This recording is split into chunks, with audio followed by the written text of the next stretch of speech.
ராஜசேகர சாவும் போது தயால காதுல ஏதோ சொன்னானே, என்ன சொன்னா தெரியுமா? ராஜசேகர் யாரு அது? என்னுடைய நண்பனா தேவா பேசுறேன். அது ராங் நம்பர் பா.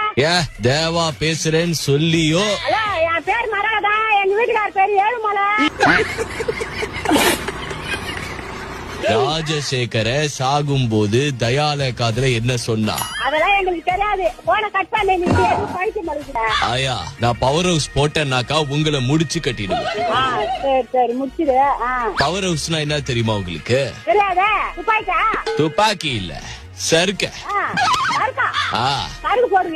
30 வருஷம் நிறுத்திருந்த ராஜசேகரனு கோச நிறுத்திருந்த ராஜசேகரன் தயால கொன்னுட்டா. அது ஏன் கொன்னான்னு உங்களுக்கு தெரியுமா? எங்களுக்கு தெரியாதே, சொல்ல தெரிஞ்சுக்கிறான். நெஞ்சிலேயே குத்துனா தயால ராஜசேகர. குத்தி சாவச்சானா? அதுக்கு முன்னாடி ராஜசேகரன் தயாலன் காதுல ஏதோ சொன்னா.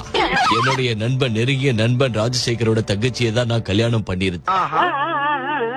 ஒரு சிலிண்டர் வெடிப்புல என் பொண்டாட்டி இறந்துட்டா.